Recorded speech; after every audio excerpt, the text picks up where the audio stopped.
Price Lord. நீங்கள் எல்லாரும் சந்தோஷமாக இருக்கீங்கன்னு சொல்லி நான் நம்புகின்றேன். இயேசு கிறிஸ்துவின் நாமத்தினாலே என் அன்பின் வாழ்த்துக்களை உங்களுக்கு நான் தெரிவித்துக் கொள்கின்றேன். ஹல்லேலூயா. இன்றைக்கு ஆண்டவர் நம்மோடு கூட பெந்தேகோஸ்தே நாளை குறித்து பேசப்போகிறார். நாம் வேதத்தை திருப்பிக் கொள்வோம். அப்போஸ்தலர் 2வது அதிகாரம் 16ஆம் வசனத்திலிருந்து நான் உங்களுக்காக வாசிக்கின்றேன். அப்போஸ்தலர் 2வது அதிகாரம் 16வது வசனத்திலிருந்து.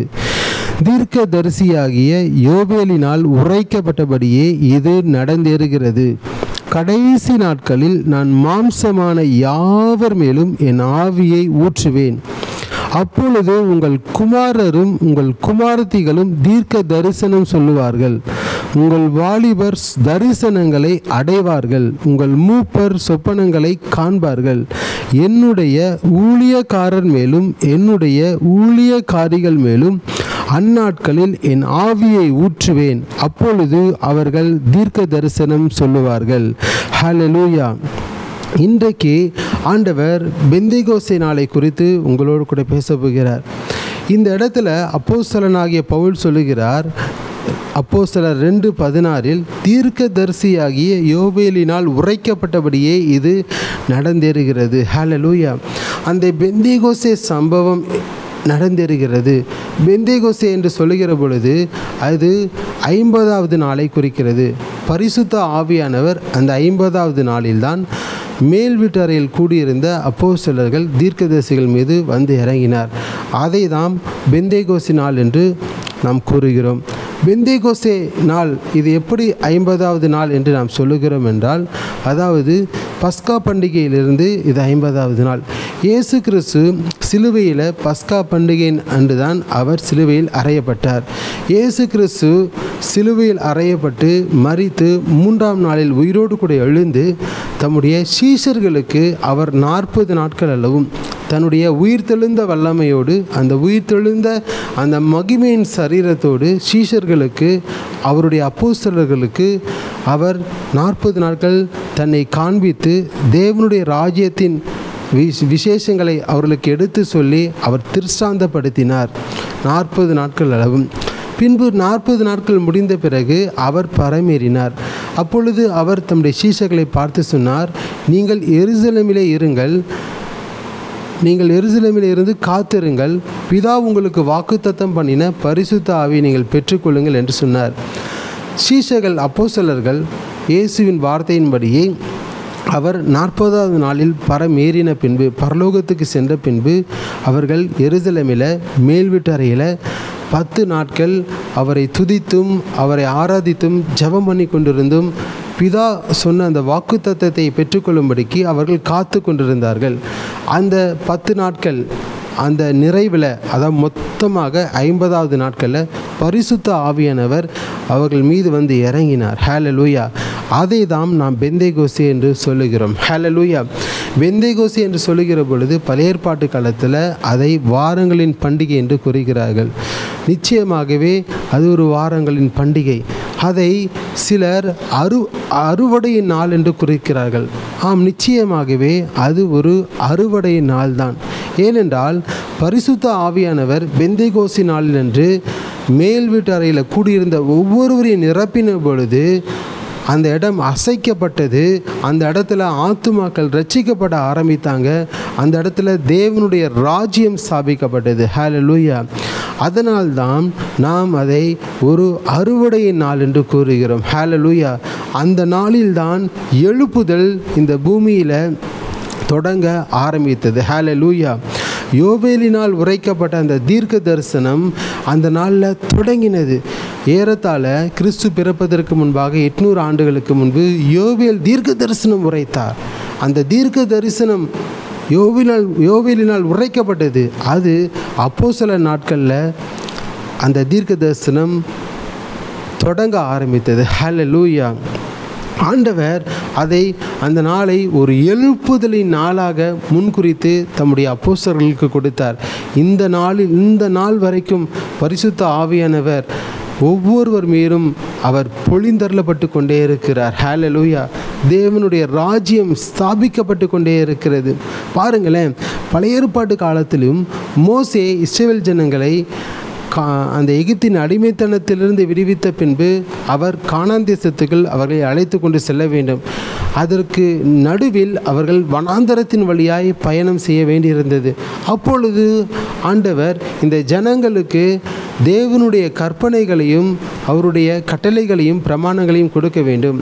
அதற்கு என்ன செய்தார் பாருங்க, ஆண்டவர் மோசேயை அழைத்து, நீ சீனாய் மலையின் மேலே வந்து என்னுடைய வார்த்தைக்கு நீ காத்து கொண்டிரு. நான் உன் மத்தியில் அக்கினியில் வந்து இறங்கி நான் உனக்கு அவர்களுக்கு கற்பிக்க வேண்டிய கற்பனைகளை நான் கொடுப்பேன், கட்டளைகளை நான் கொடுப்பேன் என்று ஆண்டவர் சொன்னார். ஆண்டவர் சொன்ன அந்த வார்த்தையின்படியே யாத்திராகமம் 19வது அதிகாரம் 16ஆம் வசனத்திலிருந்து 19ஆம் வசனம் வரைக்கும் நம்ம வாசிக்கின்ற பொழுது, மோசே சீனாய் மலையில் ஆண்டவருடைய அந்த அக்னியின் பிரசன்னத்துக்காக காத்து கொண்டிருந்தார். ஆண்டவர் அக்னியிலே அவர் மீது வந்து இறங்கி அவர் உத்தரவு கொடுத்தார். தேவனுடைய கற்பனைகளை அந்த இடத்துல கொடுத்தார், நியாயப்பிரமாணத்தை கொடுத்தார். இஸ்ரவேல் ஜனங்களுக்கு கற்பிக்க வேண்டிய நியாயப்பிரமாணத்தை ஆண்டவர் கொடுத்தார். ஹல்லேலூயா. அந்த நாள் தான் அது beginning of the day of law, நியாயப்பிரமாணத்தின் தொடக்கத்தின் நாளாக இருந்தது.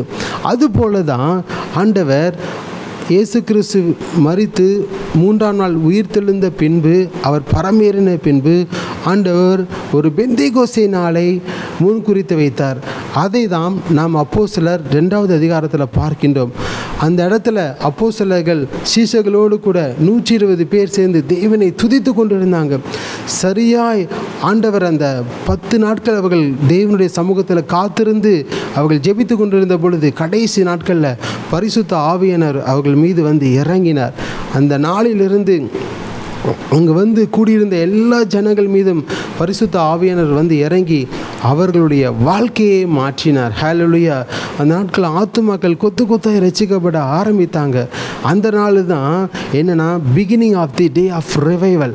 அதான் ஒரு எழுப்புதலின் தொடக்க நாளாக அந்த நாளை ஆண்டவர் ஒவ்வொருவருக்கும் ஆண்டவர் கொடுத்தார். ஹல்லேலூயா. அப்போஸ்தலர் வாழ்ந்த நாட்களில் அந்த எழுப்புதலின் நாள் தொடங்க ஆரம்பித்தது. அது எப்பொழுது தொடங்கினது? பெந்தேகோஸ்தே நாளில் என்று. ஹல்லேலூயா.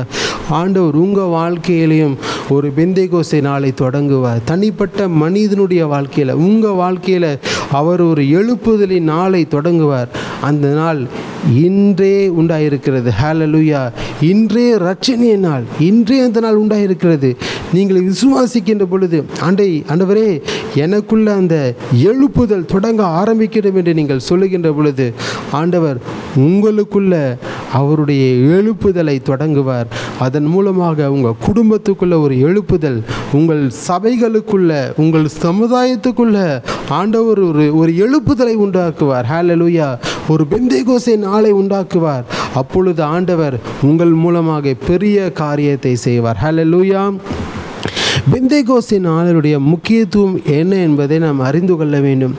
ஆண்டவர் அப்போஸ்தலர் 1வது அதிகாரம் 3ஆம் வசனத்தில் அவர் மரித்து உயிர்த்தெழுந்த பின்பு அந்த உயிர்த்தெழுந்த மகிமையின் சரீரத்தோட சீஷர்களுக்கு, அப்போஸ்தலர்களுக்கு 40 நாள் அளவும் தேவனுடைய ராஜ்யத்துக்குரியவைகளை அவர்களோடு கூட பேசினார். அவர்களோடு கூட சம்பாஷித்து பேசி கொண்டிருந்தார். ஹல்லேலூயா.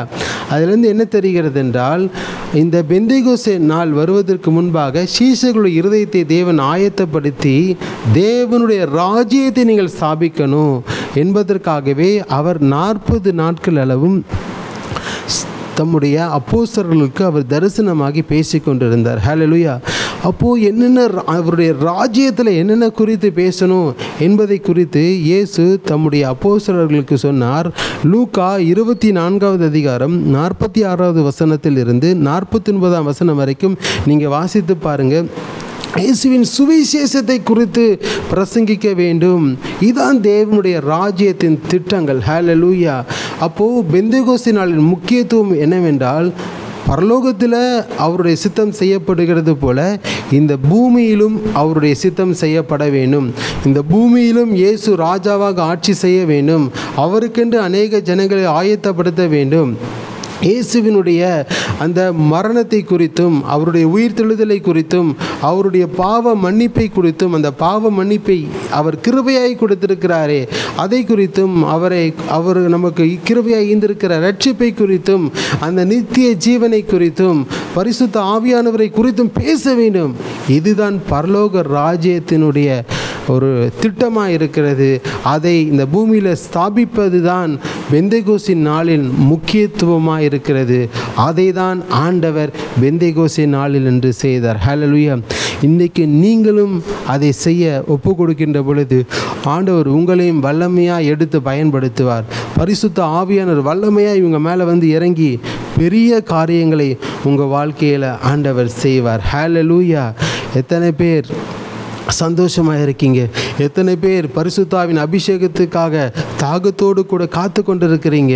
தாகம் உள்ளவன் மேல் ஆண்டவர் தண்ணீரை ஊற்றுவார். உங்கள் வாழ்க்கை வனாந்தரத்தை போல இருக்கலாம், தாகம் உள்ளவன் மேலே தண்ணீரை ஊற்றுவார். ஹல்லேலூயா. வறண்டு போன உங்கள் வாழ்க்கையெல்லாம் ஆண்டவர் வயல்வெளியை போல ஆண்டவர் மாற்றுவார். நீங்கள் ஆண்டவருடைய பரிசுத்தாவின் அபிஷேகத்துக்காக நீங்கள் காத்திருங்கள். ஹல்லேலூயா. ஆண்டவர் உங்கள் வாழ்க்கையில் ஒரு புதிய காரியத்தை செய்து உங்களை ஆசீர்வதிக்க போகிறார். பாருங்கள், இந்த பெந்தேகோஸ்து நாளில் இருக்கிற கர்த்தருடைய திட்டங்களை குறித்து தான் இன்றைக்கு நான் உங்களோடு கூட பேசப் போகிறேன்.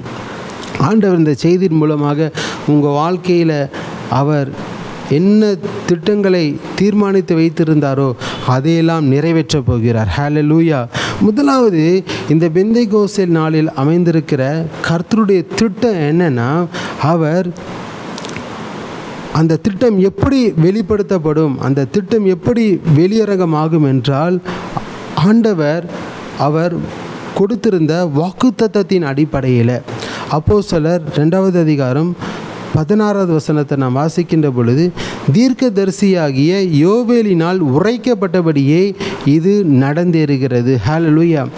ஆண்டவர் ஒரு வாக்குத்தத்தம் கொடுத்திருந்தார். என்ன வாக்குத்தத்தம் என்றால், பிதா அருளின வாக்குத்தத்தம், பரிசுத்த ஆவியானவரை கொடுப்பேன் என்று பிதா சொல்லியிருந்த அந்த வாக்குத்தத்தத்துக்காக நீங்கள் காத்திருங்கள் என்று ஆண்டவர் சொன்னார்.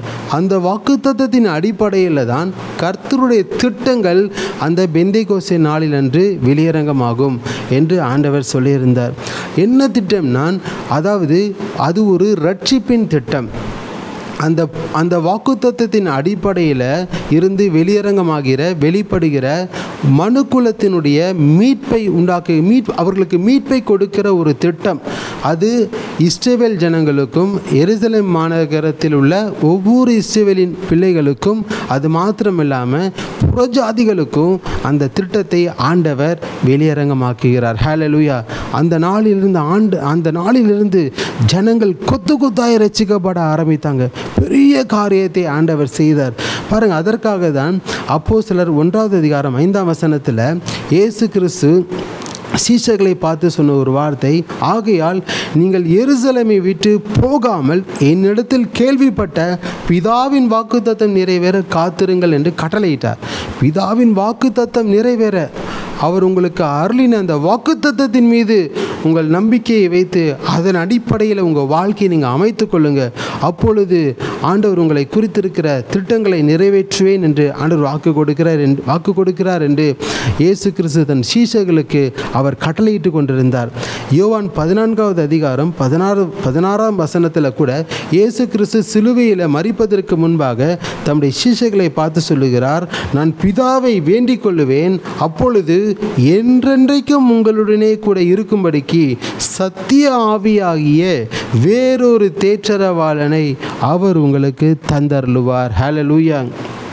என்றென்றைக்கும் உங்களோடு கூட இருக்கும்படிக்கு சத்திய ஆவியாகிய வேறொரு தேற்றரவாளரை, பரிசுத்த ஆவியானவரை குறித்து பரிசுத்த ஆவியானவர் பிதா வாக்குத்தத்தம் பண்ணப்பட்ட ஆவியானவர், அவரை குறித்து தான் இயேசு கிறிஸ்து தம்முடைய சீஷர்களுக்கு சொல்லியிருந்தார். ஹல்லேலூயா. அப்போ அந்த வாக்குத்தத்தத்தை நாம் பெற்றுக்கொள்கிற பொழுது, பரிசுத்த ஆவியானவரை பெற்றுக்கொள்கிற பொழுது கர்த்தருடைய திட்டங்கள் நம்ம வாழ்க்கையில் வெளியரங்கமாகும் என்று இயேசு தம்முடைய சீஷர்களுக்கு அவர் மரிப்பதற்கு முன்பாக சொன்னார். மரித்து உயிர்த்தெழுந்து 40 நாட்கள் அளவும் அவர்களுக்கு தரிசனமாய் கொண்டிருந்தாரே, அப்பொழுதும் ஆண்டவர் இயேசு கிறிஸ்து தம்முடைய சீஷர்களுக்கு பிதாவின் வாக்குத்தத்தத்தை குறித்து அவர் சொல்லியிருந்தார். ஹல்லேலூயா. ஏனென்றால் இந்த வாக்குத்தத்தத்தின் அடிப்படையில் தான் கர்த்தருடைய திட்டங்கள் வெளியரங்கமாகும். அந்த திட்டம் என்னவென்றால் அதான் பெந்தேகோஸ்து நாளில் கர்த்தருடைய திட்டம். அது எருசலேமின் இரட்சிப்புக்காகவும் அது மாத்திரமில்லாமல் புறஜாதிகளின் இரட்சிப்புக்காகவும் அந்த திட்டத்தை ஆண்டவர் அந்த வாக்குத்தத்தத்தில் வைத்திருந்தார். ஹல்லேலூயா.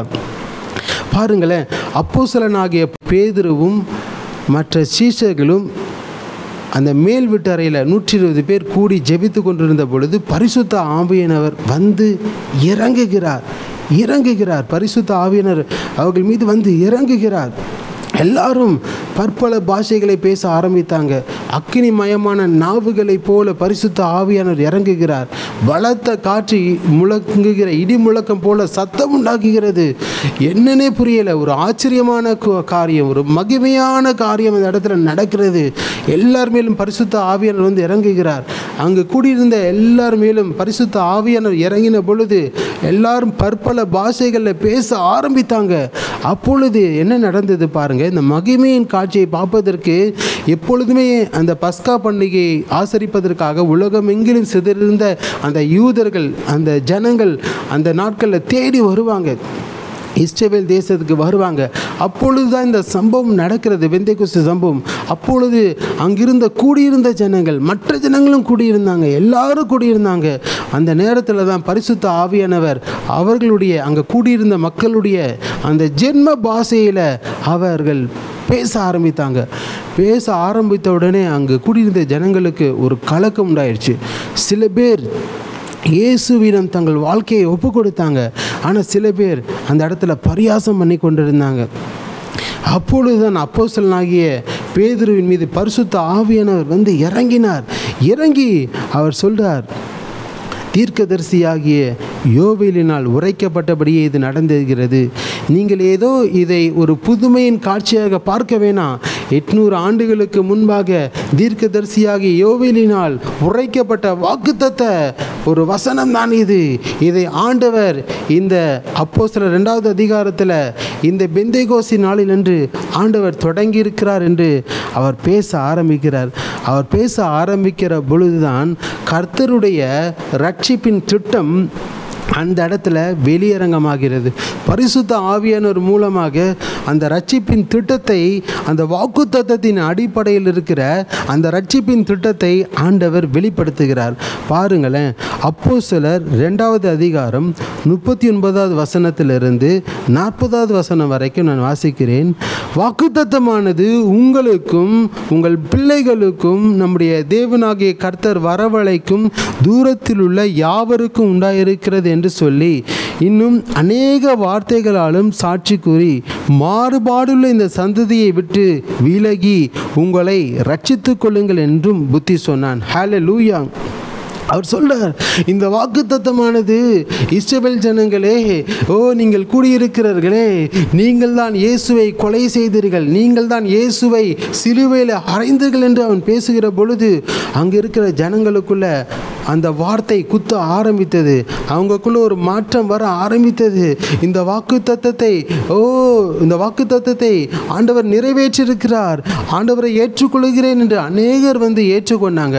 அப்படி ஏற்றுக்கொண்டவர்களை தான் 3000 பேர் அன்றைக்கு ஏற்றுக்கொண்டு அவர்கள் ரட்சிக்கப்பட்டாங்க. ஹல்லேலூயா. ஒரே நாளில் 3000 பேர் ரட்சிக்கப்பட்டாங்க. முதல் ரட்சிப்பு அந்த இடத்துல ஆண்டவர் யாருக்கு கொடுக்கிறார் என்றால் இஸ்ரவேல் ஜனங்களுக்கு கொடுக்கிறார். ஹல்லேலூயா. ஏனென்றால் இஸ்ரவேல் ஜனங்களுடைய இருதயம் அவ்வளவு ஒரு கல்லான இருதயமாக இருந்தது. அந்த கல்லான இருதயத்தை சதையான இருதயமாக மாற்றுவதற்காக தான் பரிசுத்த ஆவியானவர் பெந்தேகோஸ்து நாளில் வந்து இறங்கினார். ஹல்லேலூயா. பாருங்க, அவர்களுடைய இருதயம் எப்படிப்பட்ட இருதயமாக இருந்ததாம். உபாகம் 32வது அதிகாரம் 4லிருந்து 5 வரை வாசிக்கின்ற பொழுது அவர்களுடைய இருதயம் எப்படிப்பட்டவர்களாக இருந்ததாம். அவர்களோ தங்களை கெடுத்து கொண்டார்கள். அவர்கள் மாறுபாடும் தாறுமாறும் உள்ள சந்ததியாக இருந்தார்கள். தாறுமாறும் உள்ள சந்ததியாக, அவங்க இருதயமே மாறுபடுகிற இருதயம், நிலையான இருதயமே இல்லை, தாறுமாறான காரியங்களை செய்கிற இருதயம். அது மாத்திரம் இல்லாமல் சங்கீதம் 78வது அதிகாரம் 8ஆம் வசனத்தில் அவங்க இருதயத்தில் அவங்க செவிப்படுத்தவே இல்லை, தேவனை உறுதியை பற்றி கொள்ளவே இல்லை, முரட்டாட்டமும் கலகமும் உள்ள சந்ததியாக இருந்தார்களாம். எப்படிப்பட்டவர்களாம்? முரட்டாட்டமும் கலகமும் உள்ள சந்ததியாய், தேவனை ஏற்றுக்கொள்கிற அந்த பக்குவம் இல்லாத ஒரு இருதயமாக, தேவனை ஏற்றுக்கொள்வதற்கு ஆயத்தப்படுத்தப்படாத ஒரு இருதயமாக அவர்கள் இருதயம் இருந்தது. கல்லான இருதயமாக அவர்களுடைய இருதயம் இருந்தது. ஆனால் பாருங்கள், அந்த ஜனங்கள் இயேசுவை ஏற்றுக்கொள்ளவில்லை, இயேசுவை முகமுகமாய் பார்த்தார்கள். இயேசு அவர்களோடு கூட தான் வாழ்ந்தார். 33.5 வருஷம் வரைக்கும் அவர்களோடு கூட தான் இருந்தார். ஆனால் அவர்களோ அவரை ஏற்றுக்கொள்ளவில்லை, அவிசுவாசம் உள்ளவர்களாக இருந்தாங்க. அவரை தேவனுடைய குமாரன் என்று ஏற்றுக்கொள்ளவில்லை. அவருக்கு பாவங்களை மன்னிப்பதற்கு அதிகாரம் இருக்கிறது என்று அவரை ஏற்றுக்கொள்ளவில்லை.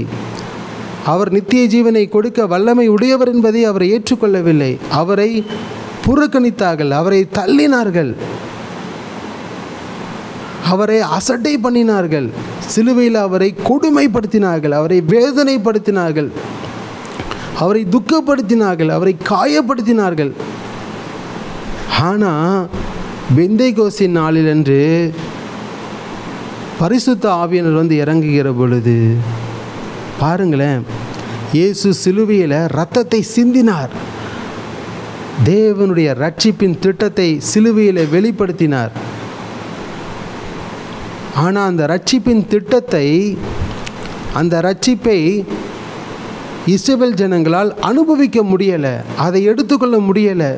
சிலுவையில் அவர் மரித்து ரத்தம் சிந்தி ரட்சிப்பை சம்பாதித்து வைத்திருக்கிறார்.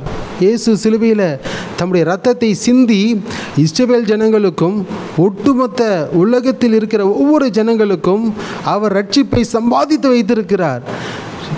அந்த சம்பாதித்து வைத்திருக்கிற அந்த ரட்சிப்பை அவர்கள் ஏற்றுக்கொள்ளவில்லை, புறக்கணித்தார்கள். ஆனால் பெந்தேகோஸ்தி நாளிலன்று பரிசுத்த ஆவியானவர் அப்போஸ்தலனாகிய பேதுரு மீது இறங்கின பொழுது, பேதுரு எழுந்து அவர் பேசின பொழுது என்ன நடந்தது என்று பாருங்களேன். அப்போஸ்தலர் 2வது அதிகாரம் 39 நான் வாசிக்கிறேன். வாக்குத்தத்தமானது உங்களுக்கும் உங்கள் பிள்ளைகளுக்கும் நம்முடைய தேவனாகிய கர்த்தர் வரவழைக்கும் தூரத்தில் உள்ள யாவருக்கும் உண்டாயிருக்கிறது என்று சொல்லி இன்னும் அநேக வார்த்தைகளாலும் சாட்சி கூறி மாறுபாடுள்ள இந்த சந்ததியை விட்டு விலகி உங்களை ரட்சித்துக் கொள்ளுங்கள் என்றும் புத்தி சொன்னான். அவனுடைய வார்த்தையை சந்தோஷமாய் ஏற்றுக்கொண்டவர்கள் ஞானஸ்நானம் பெற்றார்கள். அன்றைய தினம் ஏறக்குறைய 3000 பேர் சேர்த்து கொள்ளப்பட்டார்கள். ஹல்லேலூயா. அவனுடைய வார்த்தையை சந்தோஷமாய், பரிசுத்த ஆவியானவர் பேசுகிற அந்த வார்த்தையை சந்தோஷமாய் அவர்கள் ஏற்றுக்கொண்ட பிறகு அவர்களுக்குள்ள ஒரு ரட்சிப்பு உண்டானது. ஹல்லேலூயா. இயேசு சிலுவையில் தன் இரத்தத்தை சிந்தி அந்த ரட்சிப்பை சம்பாதித்து வைத்தார். சம்பாதித்து வைத்திருக்கிற ரட்சிப்பை சுதந்திரித்துக் கொள்வதற்கு இந்த முரட்டாட்டம் உள்ள இருதயம் உள்ள இஸ்ரவேல் மக்களுடைய அந்த இருதயத்தை, கல்லான இருதயத்தை சதையான இருதயமாய் மாற்றுவதற்காக பரிசுத்த ஆவியானவர் பெந்தேகோஸ்தி நாளிலன்று அப்போஸ்தலர் மேல், பேதுரு மேலே இறங்கி, ஒவ்வொரு அப்போஸ்தலர்கள் மேலே இறங்கி அதில் பேதுரு எழுந்து பேச வைத்து அவங்களுடைய இருதயத்தை உடைக்க வைத்து சதையான இருதயமாய் மாற்றி ரட்சிப்பை அந்த இடத்துல அவர்களுக்கு கட்டளையிட்டார். ஹல்லேலூயா. இந்த தேவனுடைய திட்டம்தான் அவர் அருளின வாக்குத்தத்தத்தின் அடிப்படையில் அப்போஸ்தலர்கள் மூலமாக செயல்பட்டு ஆத்துமாக்கள் ரட்சிக்கப்பட ஆரம்பித்தாங்க. ஹல்லேலூயா, ஹல்லேலூயா.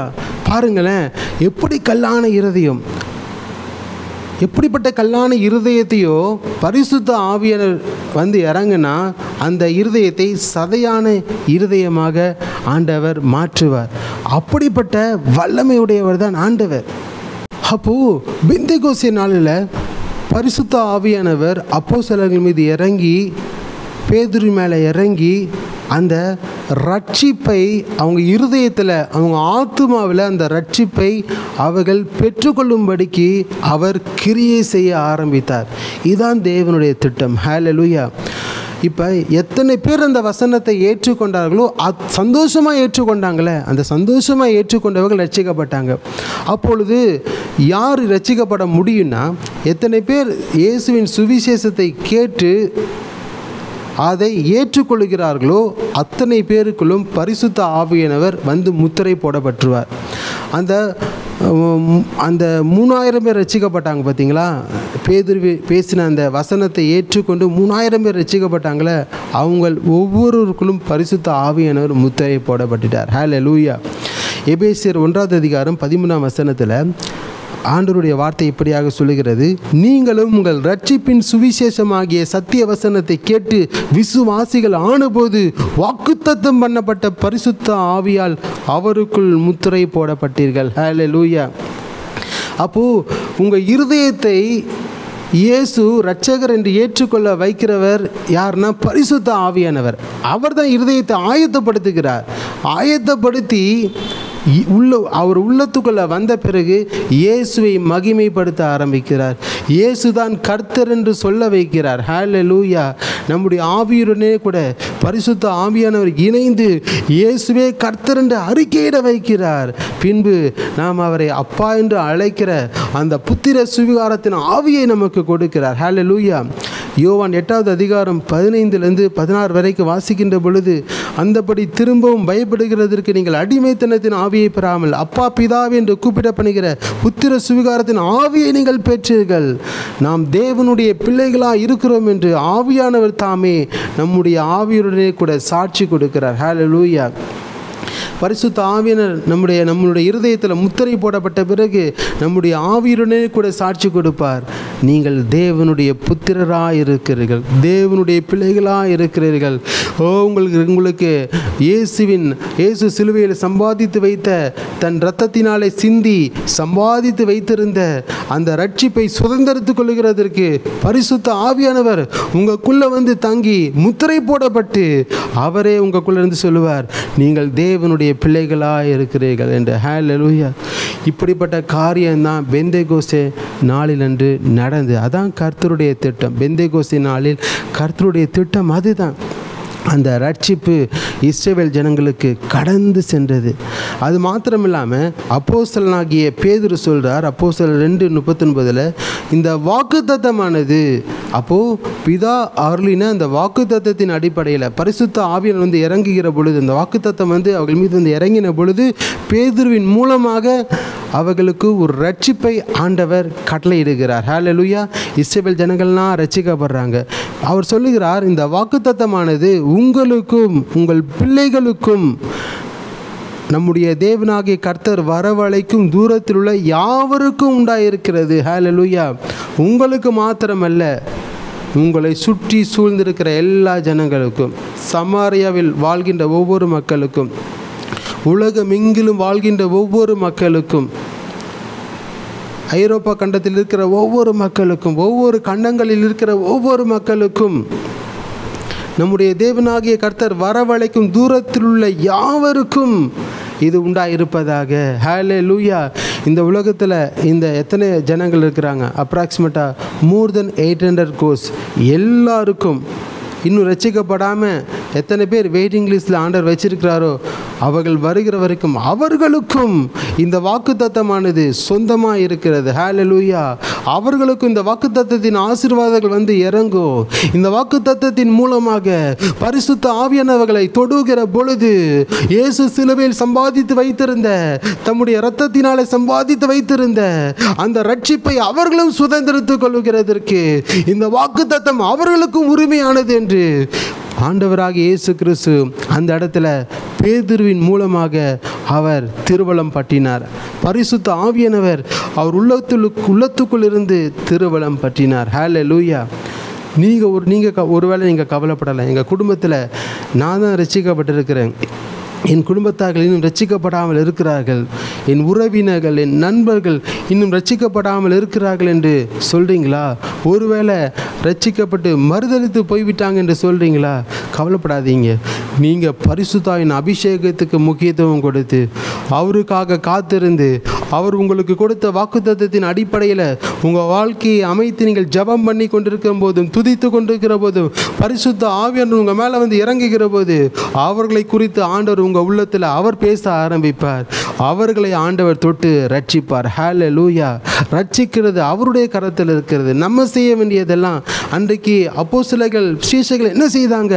இயேசுவின் வார்த்தைக்கு கீழ்ப்படிந்து அவர் கொடுத்த அந்த வாக்குத்தத்தத்தின் அடிப்படையில் தங்கள் வாழ்க்கையை அமைத்து காத்து கொண்டிருந்ததுனால தான் அந்த வாக்குத்தத்தமானது அவர்கள் மீது வந்து இறங்குகிற பொழுது கர்த்தருடைய திட்டம் அவர்கள் வாழ்க்கையிலும், பேதுருவையும் மற்ற அப்போஸ்தலர்களையும் அங்கே கூடியிருந்த 120 சீஷர்களையும் கொண்டு ஆண்டவர் என்னென்னலாம் செய்ய பிளான் வச்சிருந்தாரோ அதையெல்லாம் அந்த நாளில் செய்து முடித்தார். ஹல்லேலூயா.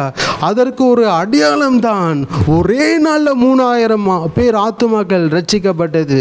ஹல்லேலூயா. ஆண்டவர் உங்களை கொண்டு ஆண்டவர் பெரிய காரியத்தை செய்வார். அவர் சொல்கிறார், இந்த வாக்குத்தத்தமானது உங்களுக்கும் உங்கள் பிள்ளைகளுக்கும் நம்முடைய தேவனாகிய கர்த்தர் வரவழைக்கும் தூரத்தில் உள்ள யாவருக்கும் உண்டாயிருக்கிறது. அப்போ இதுலேருந்து என்ன தெரியுதுன்னா, ஆண்டவர்கிட்ட பார்ஷியாலிட்டி இல்லை. ஹல்லேலூயா. அவருடைய வாக்குத்தத்தத்தில் பார்ஷியாலிட்டி கிடையாது. அவருடைய கிரியையில் பார்ஷியாலிட்டி கிடையாது. ஆண்டவர் எல்லாரையும் ஒரே விதமாய் நோக்கி பார்க்கிறார். அவரிடத்தில் வேற்றுமையில் நிழல் இல்லை.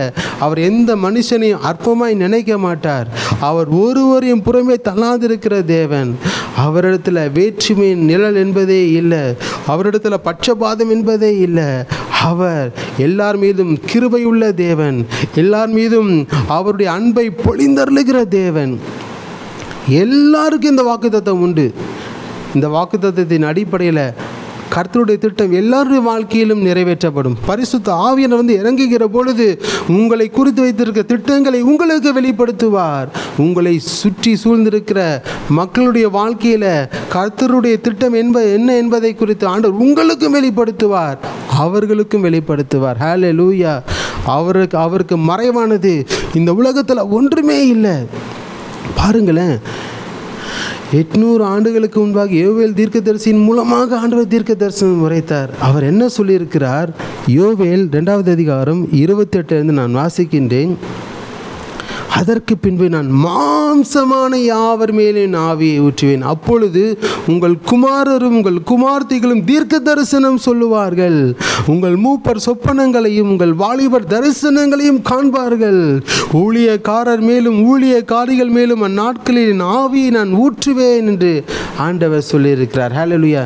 சின்ன குழந்தைகள் மாத்திரமில்லை, வாலிபர்கள் மாத்திரம், எல்லார் மேலும் சின்ன குழந்தைகளாக இருந்தாலும், வாலிபர்களாக இருந்தாலும், முதியவர்களாக இருந்தாலும், வயது சென்றவர்களாக இருந்தாலும், பலவீனர்களாக இருந்தாலும், ஆண்களாக இருந்தாலும், பெண்களாக இருந்தாலும், அவரிடத்தில் பார்ஷியாலிட்டி இல்லை.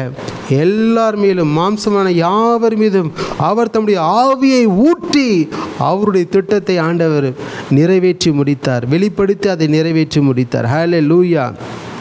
அவரிடத்தில் பார்ஷியாலிட்டி இல்லை. நான் ஒரு பெண்ணாக இருக்கிறேன், நான் என்ன சாதிக்க முடியும் நீங்கள் நினைக்காதீங்க. நான் ஒரு சின்ன பிள்ளையாக இருக்கிறேன், நான் ஒரு வாலிப பையனாக இருக்கிறேன், நான் ஒரு டீனேஜ் பையனாக இருக்கிறேன் என்று சொல்லி நீங்கள் உங்களையே பலவீனப்படுத்தி கொள்ளாதீங்க. நீங்கள் ஆண்டவருக்கு உங்களை ஒப்புக்கொடுங்க. உங்களை அழைத்த போது ஆண்டவர் என்ன வாக்குத்தத்தம் கொடுத்தாரோ அந்த வாக்குத்தத்தத்தின் அடிப்படையில் என் வாழ்க்கையை நான் அமைத்து அந்த அவருடைய திட்டங்கள் என் வாழ்க்கையில் நிறைவேறும்படிக்கு நான் காத்து கொண்டிருக்கிறேன்னு சொல்லுங்கள்.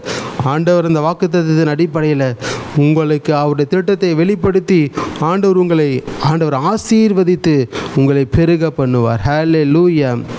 ஹல்லேலூயா. இன்றைக்கும் பாருங்கள், அவருடைய திட்டம் வெளியரங்கமாக இருக்கிறது. எத்தனை கோடானு கோடி ஜனங்கள் ரட்சிக்கப்பட்டிருக்கிறாங்க. அப்போஸ்தலனாகிய தோமாவை ஆண்டவர் இந்திய தேசத்துக்கு அனுப்பி எத்தனை கோடானு கோடி ஜனங்களை ஆண்டவர் ரட்சித்திருக்கிறார். அநேக பரிசுத்தவான்களை எழுப்பினார். அநேக நாடுகளில் எழுப்புதலின் ஆவியை ஊற்றினார். எழுப்புதல் அநேக நாடுகளில் நடந்தது. ஆண்டவர் ஆத்துமாக்களை கொத்து கொத்தாய் ரட்சித்தார். ஹல்லேலூயா. அவருடைய திட்டத்தை நிறைவேற்றினார்ல. உங்கள் வாழ்க்கையில் ஆண்டவர் அவர் உங்களை குறித்து வைத்திருக்கிற திட்டங்களை நிறைவேற்ற மாட்டாரா? நிச்சயமாகவே நிறைவேற்றுவார். ஹல்லேலூயா. நீங்கள் வாக்குத்தத்தங்களின் அடிப்படையில் உங்கள் வாழ்க்கையை ஒப்புக்கொடுங்க. அவர் உங்களோடு கூட பேசுகிற அந்த சத்தத்துக்கு உங்கள் வாழ்க்கையை ஒப்புக்கொடுங்க. ஆண்டவர் அவருடைய திட்டத்தை உங்கள் வாழ்க்கையில் நிறைவேற்றுவார். ஹல்லேலூயா.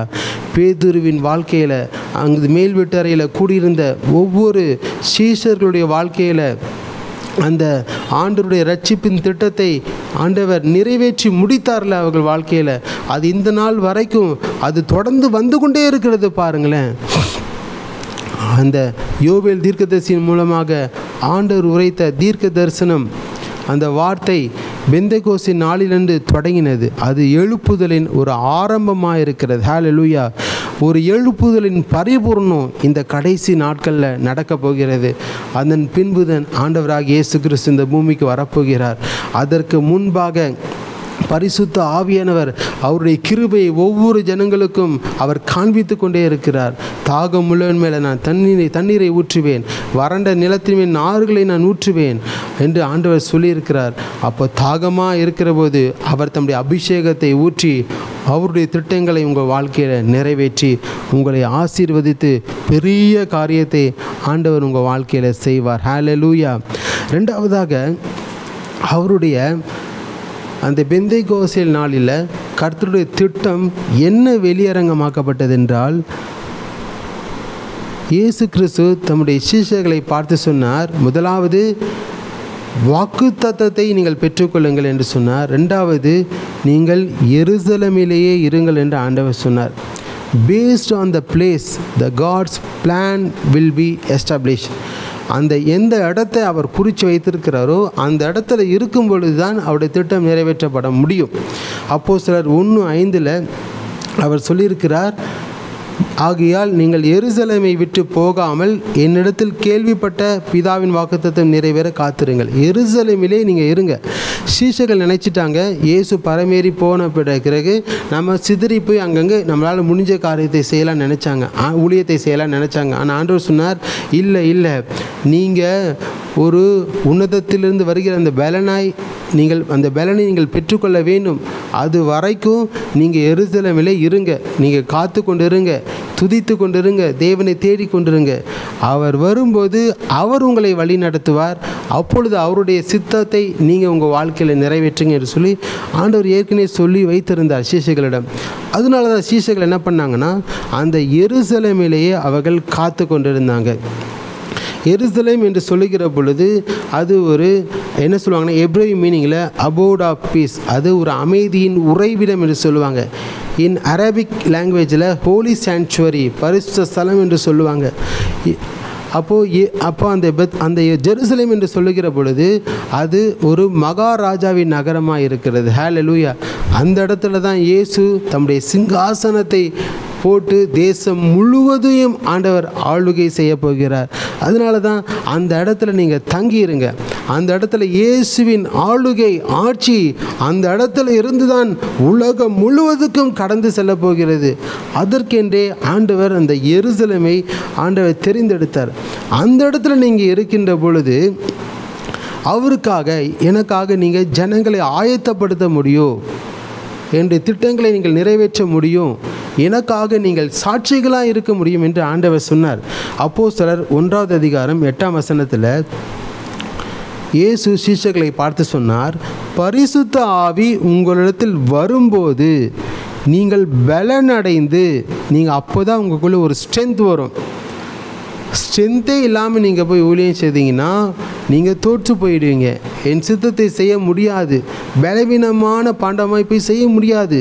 நீங்கள் பலமுள்ளவர்களாய், தைரியமுள்ளவர்களாய், தேவ அபிஷேகம் நிறைந்தவர்களாய், தேவனால் நிரப்பப்பட்டவர்களாய் நீங்கள் போய் ஊழியம் செய்யும்போது தான் எனக்காக நீங்கள் கனிகளை கொடுக்க முடியும், ஆத்துமாக்களை அறுவடை செய்ய முடியும். அதற்காக நீங்கள் எருசலேமில் நீங்கள் காத்திருங்க. அப்பொழுது உன்னதத்தின் வல்லமையினாலே நான் உங்களை நிரப்புவேன். அப்போது நீங்கள் எப்படி இருப்பீங்கன்னா, எருசலேமிலும் யூதேயா முழுவதும் சமாரியாவிலும் பூமியின் கடைசி பரியந்தமும் எனக்கு சாட்சிகளாக இருப்பீர்கள் என்று ஆண்டவர் சொன்னார். ஹல்லேலூயா. ஏன் ஆண்டவர் அப்போஸ்தலர்களை சீஷர்களை நீங்கள் எங்கேயும் போகாமல் எருசலேமிலே நீங்கள் காத்திருங்க என்று சொன்னதுக்கு ஒரு முக்கிய காரணம், அதில் ஒரு காட்ஸ் பிளான் இருக்குது. என்ன பிளான்னா, அவர்கள் இயேசுவுக்கு அந்த எருசலேமில் சாட்சியாக இருக்க வேண்டும். ஹல்லேலூயா. இயேசு வாழ்ந்த நாட்களில் அவர்களுடைய வாழ்க்கை எப்படி இருந்ததோ அதே போல் இருக்கக்கூடாது. ஒரு டிரான்ஸ்ஃபார்மேஷன் அவர்களுக்குள்ளே உண்டாகணும். நீங்கள் அப்படியே இருந்தீங்கன்னா பலவீனப்பட்டு என் நாமத்தை உங்களால் மகிமைப்படுத்த முடியாது.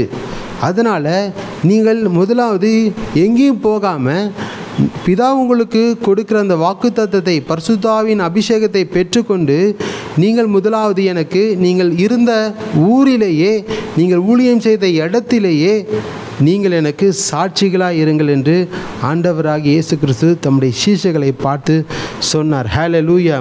அப்போஸ்தலர் 2வது அதிகாரம் 32ஆம் வசனத்தில் அவர் இந்த அப்போஸ்தலர்கள் சொல்கிறாங்க, இந்த இயேசுவை தேவன் எழுப்பினார், இதற்கு நாங்கள் எல்லாரும் சாட்சிகளாக இருக்கிறோம். அப்போஸ்தலர் 3:15 அவர் அங்கே கூடியிருந்த மக்களை பார்த்து பேதுரு சொல்லுகிறார், ஜீவாதிபதியை நீங்கள் கொலை செய்தீர்கள், அவரை தேவன் மரித்தோரிலிருந்து எழுப்பினார், அதற்கு நாங்கள் சாட்சிகளாக இருக்கிறோம்.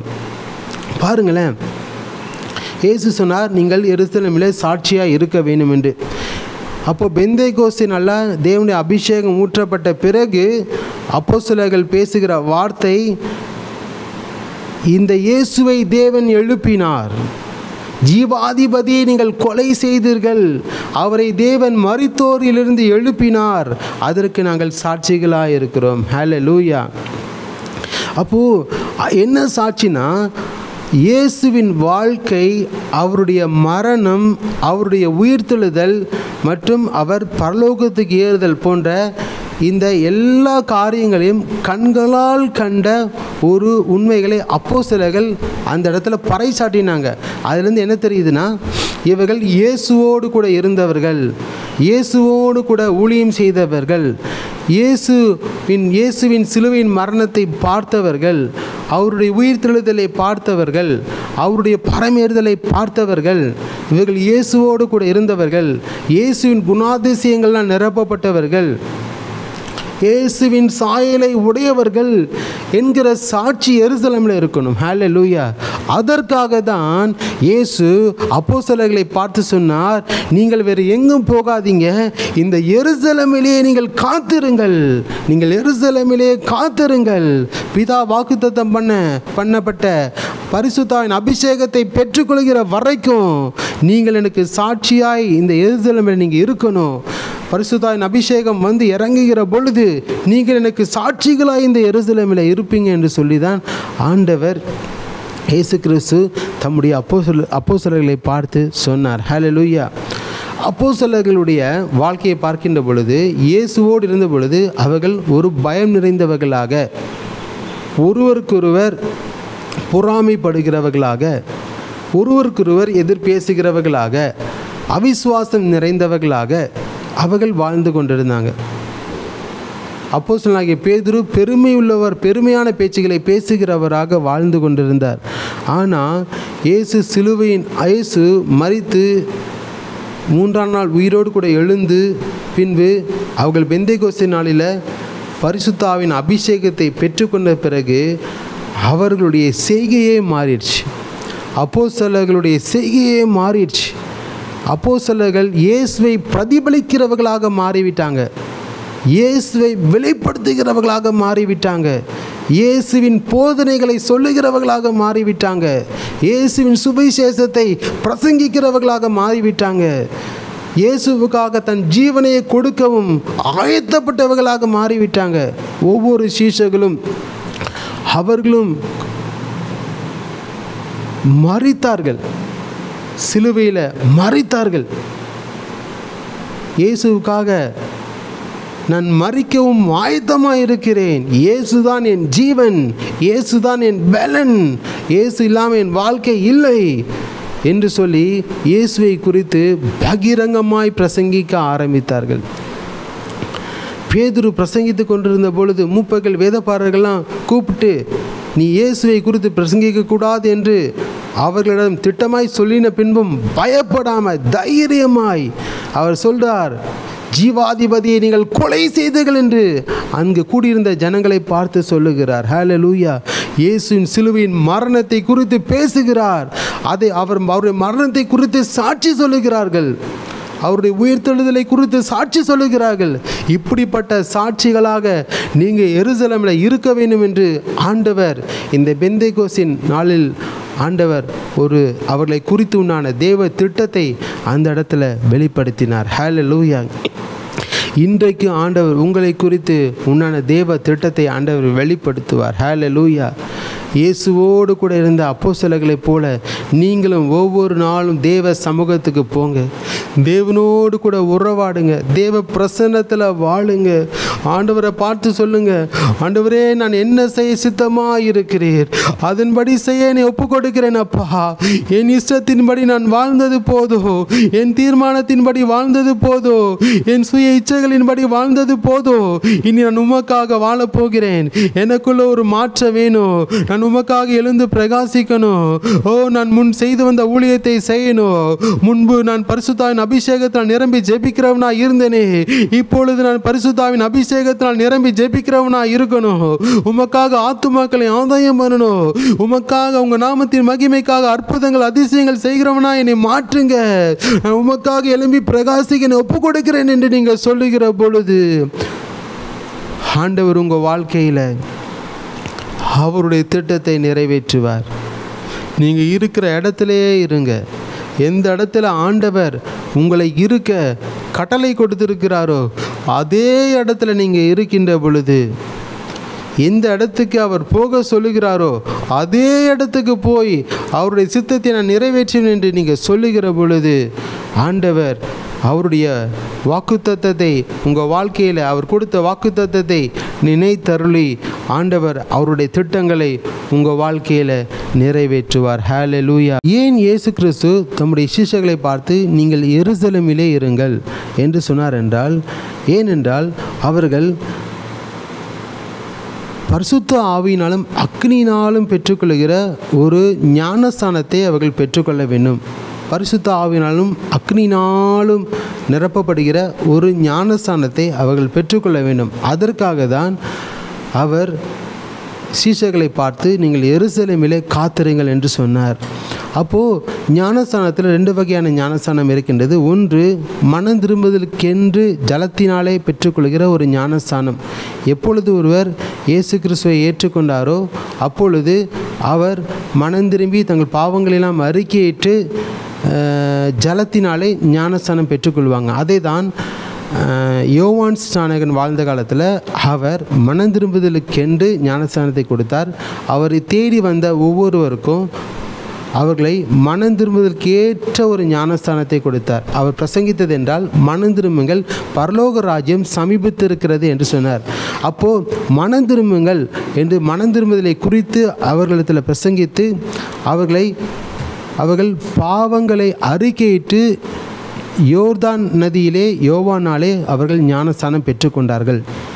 இது மனம் திரும்புதலுக்கேற்ற ஒரு ஞானஸ்தானம்.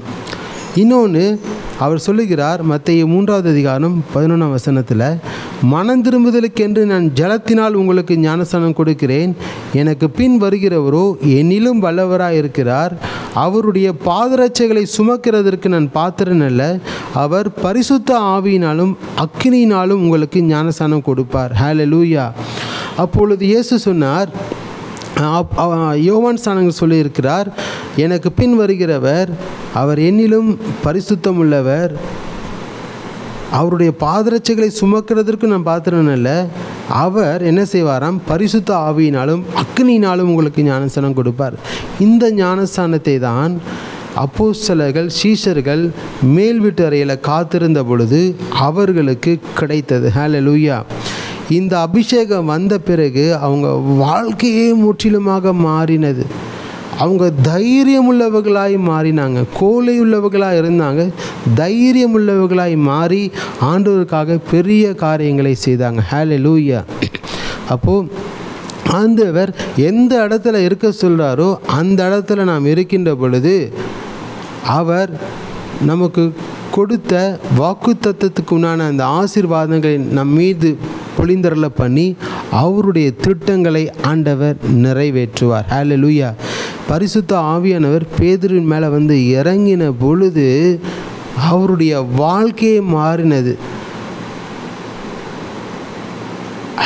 அவருக்குள்ள தேவ சாயல் உண்டானது. அவரை பார்த்தவர்களாம் இயேசுவை பார்த்தார்கள். அவர் மூலமாக அற்புதங்களை, அதிசயங்களை ஆண்டவர் செய்தார். பெரிய காரியத்தை ஆண்டவர் அவர் மூலமாக செய்தார். ஹல்லேலூயா. அப்போஸ்தலர்கள் மூலமாக செய்தார். ஆண்டவர் உங்கள் மூலமாக செய்ய மாட்டாரா?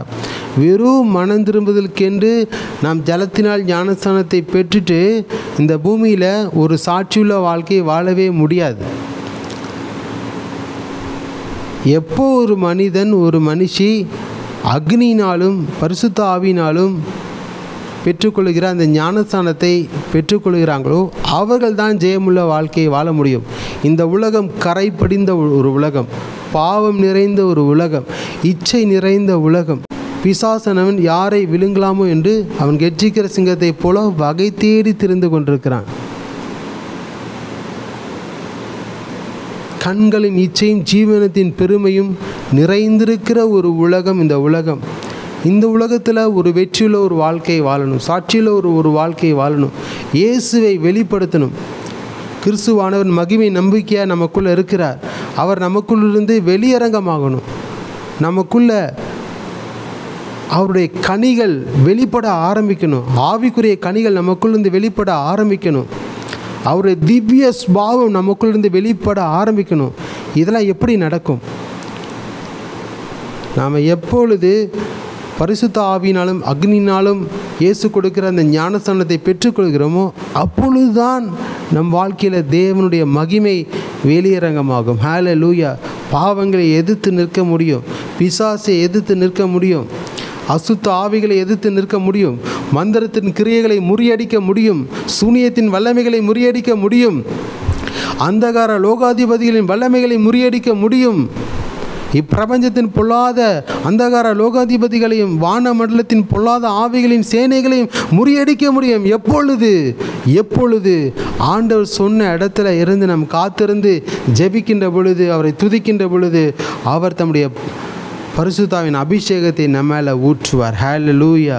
அப்பொழுது இப்படிப்பட்ட காரியங்களை நம் ஆண்டவருக்காக செய்ய முடியும். அப்போஸ்தலர்கள் மூலமாக இயேசு கிறிஸ்து மகிமைப்பட்டார். ஹல்லேலூயா. அதுபோல தான் உங்கள் மூலமாகவும் என் மூலமாகவும் இயேசு கிறிஸ்து மகிமைப்படணும். நம்ம அதற்கு இந்த 2வது வகையான ஞானஸ்தானத்தை பரிசுத்த ஆவியினாலும் அக்னியினாலும் பெற்றுக்கொள்கிற ஒரு ஞானஸ்தானத்தை பெற்று இந்த உலகத்தில் இயேசுவுக்காக நாம் பெரிய காரியத்தை செய்ய முடியும். ஹல்லேலூயா. எப்பொழுது ஒரு மனுஷன் இயேசு கிறிஸ்துவை ஏற்றுக்கொண்டு ஞானஸ்தானத்தை அந்த ஜலத்தினாலே பாவ மன்னிப்பு கண்டு ஞானஸ்தானத்தை பெற்றுக்கொள்கிறானோ அப்பொழுதே பரிசுத்த ஆவியின் அபிஷேகத்தை, வரத்தை அவன் பெற்றுக்கொண்டிருக்கிறான். உங்களுக்குள்ளே அவர் இருக்கிறார். அவரை தேடுவதின் மூலமாக, உபவாசிப்பதின் மூலமாக, அவரை துதிப்பதின் மூலமாக உங்களுக்குள்ளிருந்து அவர் வெளிப்பட ஆரம்பிப்பார். அதுதான் பரிசுத்த ஆவியினாலும் அக்னியினாலும் பெற்றுக்கொள்கிற ஞானஸ்தானமாக இருக்கும். ஹல்லேலூயா. அவரை தேடுகிற பொழுது, அவருக்காக காத்திருக்கிற பொழுது கண்டிப்பாய் அவர் தம்முடைய அக்னியின் அபிஷேகத்தை ஊற்றுவார். அப்பொழுது பெரிய காரியத்தை உங்களால் செய்ய முடியும். பாருங்கள், நமக்கு பரிசுத்தாவின் அபிஷேகத்தின் மேலே ஒரு தாகம் இருக்கணும். அன்றைக்கு எலிசாவுக்கு எலியாவின் மேலிருந்த அந்த அபிஷேகம், அந்த வரம் 2 மடங்கு வேண்டுமென்று அதன் மேலே ஒரு தாகம் இருந்ததுனால தான் அவர் பெற்றுக்கொண்டார். எலியா கில்காலில் இருந்து அவர் பெத்தேலுக்கு போகும்போது, நானும் உம்மோடு கூட வருகிறேன், நீங்கள் எங்கே போனாலும் சரி, என் எஜமான் எங்கு சென்றாலும் சரி அந்த இடத்துல நானும் வருவேன். அவர் பெத்தேலிலிருந்து எரிகோவுக்கு போகிறார், நானும் எரிகோவுக்கு வருவேன். என் எஜமான் இருக்கிற இடம்தான் எனக்கு இடம். அதுபோல் நீங்கள் சொல்லணும், என் இயேசு எந்த இடத்துல இருக்க வேணும்னு சொல்லுகிறாரோ அதுதான் எனக்கு நல்ல இடம், அந்த இடத்துல தான் நான் தங்கியிருப்பேன், அந்த இடத்துல அவர் தம்முடைய ஆவியை என் மேலே ஊற்றுவார். எலிசா பாருங்கள், எரிகோவிலிருந்து எலியா யோர்தானுக்கு போகும்போது யோர்தானுக்கும் அவர் எலியாவை தேடி அவரோடு கூட போய் சென்று தங்கியிருந்தார். ஹல்லேலூயா. கடைசியில் என்ன நடந்தது? எலியா பரலோகத்துக்கு எடுத்துக்கொள்ளப்படுகிற பொழுது எலியாவின் மேல் இருந்த சால்வை எலிசாவின் மேல் வந்து இறங்கினதுனால எலியாவின் மேல் இருந்த அந்த அபிஷேகம், அந்த வரம் 2 மடங்கு எலிசாவுக்கு கிடைத்தது. இரட்டிப்பான கணம், இரட்டிப்பான ஆசீர்வாதத்தை எலிசா பெற்றுக்கொண்டான். ஹல்லேலூயா. அதுபோல தான் ஆண்டவர் இரட்டிப்பான ஆசீர்வாதத்தை உங்களுக்கு கொடுக்க போகிறார். இரட்டிப்பான வரங்களினால் உங்களை நிரப்பப் போகிறார். அவருடைய தீர்மானம், அவருடைய திட்டங்கள் உங்கள் வாழ்க்கையில் நிறைவேற்றப்பட போகிறது. எப்பொழுது இது நடக்கும்? தேவனுடைய வாக்குத்தத்தத்தின் அடிப்படையில் உங்கள் வாழ்க்கையை நீங்கள் அமைக்கின்ற பொழுது, அந்த வாக்குத்தத்தத்துக்காக காத்து கொண்டிருக்கிற பொழுது, ஆண்டவர் உங்களை அழைத்த போது வாக்குத்தத்தத்தை கொடுத்தாரே, அந்த வாக்குத்தத்தத்தின்படி நான் வாழ்க்கையை அமைத்துக் கொள்கிறேன் என்று சொல்லுகிற பொழுது, ஆண்டவர் அவருடைய திட்டத்தை உங்கள் வாழ்க்கையில் நிறைவேற்றுவார். அவருடைய தீர்மானத்தை உங்கள் வாழ்க்கையில் நிறைவேற்றுவார். ஆண்டவரே, நீர் எந்த இடத்துல சொல்லுகிறீரோ அந்த இடத்துல நான் அமர்ந்திருப்பேன், எந்த இடத்துக்கு நீர் போக சொல்லுகிறீரோ அந்த இடத்துக்கு நான் போவேன் என்று சொல்லி அவருக்கு நீங்கள் அர்ப்பணிக்கின்ற பொழுது ஆண்டவர் பெரிய காரியத்தை செய்வார். ஹல்லேலூயா! உங்கள் வாழ்க்கையில் ஆண்டவர் பெரிய காரியத்தை செய்ய போகிறார். பேதுருவின் மூலமாக பெரிய காரியத்தை செய்தாரே, அவருடைய அப்போஸ்தலர்கள் மூலமாக பெரிய காரியத்தை செய்தாரே, ஆண்டவர் உங்கள் மூலமாக பெரிய காரியத்தை செய்தார். அன்றைக்கு பேதுரு எழுந்து பிரசங்கித்த பொழுது, பரிசுத்தாவின் வல்லமையினால் நிறைந்து பிரசங்கித்த பொழுது ஒரே நாளில் 3000 பேர், பின்பு பிரசங்கித்த பொழுது 5000 பேர், பின்பும் பிரசங்கிக்கின்ற பொழுது எண்ணிக்கை கடங்காத ஜனங்கள் ரட்சிக்கப்பட ஆரம்பித்தார்களே. அதே போல் ஆண்டவர் உங்கள் வாழ்க்கையில் அவருடைய திட்டத்தை நிறைவேற்றி என்னென்னலாம் உங்கள் வாழ்க்கையில் செய்ய வேண்டும் என்று சித்தம் வைத்திருக்கிறாரோ அதையெல்லாம் நிறைவேற்றி முடித்து கொடுப்பார். உங்கள் இருதயம் கலங்காதிருப்பதாக. உங்களுக்கு ஆண்டவர் கொடுத்த வாக்குத்தத்தத்தின் அடிப்படையில் உங்கள் வாழ்க்கையை அமைக்க ஒப்பு கொடுங்க. எந்த இடத்துல ஆண்டவர் உங்களை இருக்க வைக்கிறாரோ அந்த இடத்துல இருங்க. ஆண்டவர் பெரிய காரியத்தை உங்கள் வாழ்க்கையில் செய்வார். அற்புதங்கள், அதிசயங்கள் உங்கள் வாழ்க்கையில் நடக்கும். இரட்டிப்பான நன்மையினால் ஆண்டவர் உங்களை நிரப்பி ஆண்டவர் மேன்மேலும் உங்களை ஆசீர்வதித்து உங்களை வர வர விருத்தி அடைய செய்வார். உங்கள் சம்பத்து தேசத்தில் பெருகி இருக்கும். நீ வாளாகாமல் தலையாக இருப்பாய், நீ கீழாகாமல் மேலாவாய். உன் சத்துருக்களின் வாசல்களை நீ சுதந்திரித்து கொள்வாய். உன் தலை உன் சத்துருக்களிலும் மேன்மேலுதான் இருக்கும். ஹல்லேலூயா! உன் தலையை எண்ணெயினால் அபிஷேகம் பண்ணுகிறார். உன் பாத்திரம் நிரம்பி வழிகிறது. ஜீவனுள்ள நாளெல்லாம் நன்மையும் கிருபையும் உன்னை பின்தொடர்கிறது. உன் சத்துருக்களை பார்க்கிலும் உன் தலையை ஆண்டவர் உயர்த்துவார். உன்னை மேன்மேலும் ஆசீர்வதிப்பார். நீ உன்னை உயர்ந்த ஸ்தானங்களை தூக்கி நிறுத்துவார். யாக்கோபுடைய சுதந்திரத்தினாலே உன்னை போஷிப்பார். நீ கர்த்தரின் மனமகிழ்ச்சியாக இருப்பாய். கர்த்தர் உனக்காக யாவற்றையும் செய்து முடித்து கொடுப்பார். ஹல்லேலூயா! இந்த ஆசீர்வாதம் இவர்கள் மீது இந்த நாளில் தங்கியிருப்பதற்காக சோதரம் அப்பா. எல்லா மகிமையும் கனத்தையும் உங்கள் ஒருவருக்கே செலுத்துகிறேன். மீட்பர் இயேசு கிறிஸ்துவின் நாமத்தில் ஜெபிக்கிறேன் எங்கள் நல்ல பிதாவே. ஆமென், ஆமென், ஆமென். ஹல்லேலூயா!